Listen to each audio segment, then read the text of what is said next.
Ikihagit sa mga kalistanan pagkasakit. At ayaw ka walang paglaom, ayaw ka balata, kaysa tunga sa kanit-ngit ang kahayag mo pating aura. Ngayon sa imong kawalat-on, anong malinga iyang pulong, hinumdumi kanunay iyang mga pagtudlo.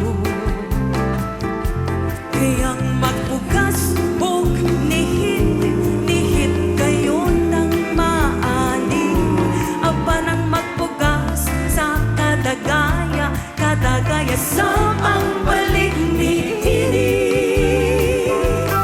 Pagpanghatag nga adunay kalipay, halat nga makapahimuon sa atong langit nung amahan. Buhat at dili tungod sa tumukuganti, sama sa iyang binihog nga anak, ang sumbanan sa pagkamangkihatagon. Busa kung ikaw muhatag, itunol gikan sa kinauyukan sa kasing-kasing. Kay kung muhatag ka nga adunay kalipay, ablihan niya ang langit, ikaw iyang palambuon.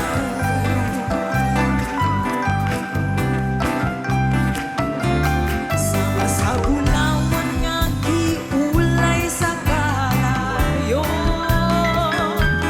ang tihunay nagugma sa buhat, mas musa nagugmakita.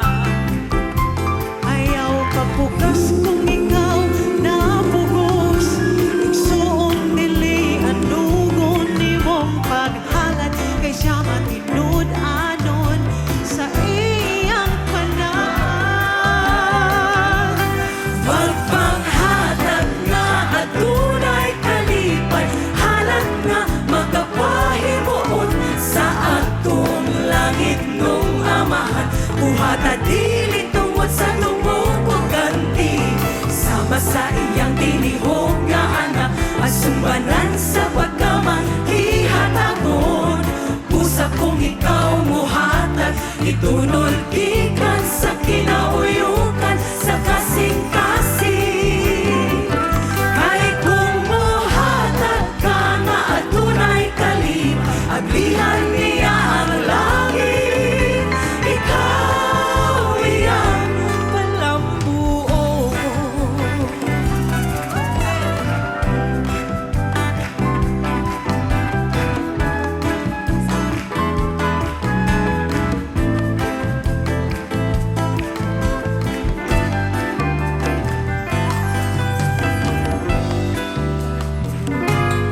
Pagpanghatag nga adunay kalipay, halat nga makapahimuon sa atong langit nung amahan.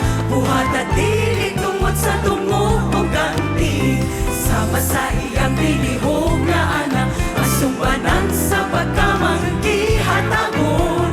Busa kung ikaw muhatag, itunol gikan sa kinauyukan sa kasing-kasing. Ay kung muhatag ka nga adunay kalipay, ablihan niya ang langit, ikaw iyang palambuon. Ablihan niya ang kampuanan sa langit, mudagay-day ang panalangin, kay iyang tumong nga ikaw palambuon.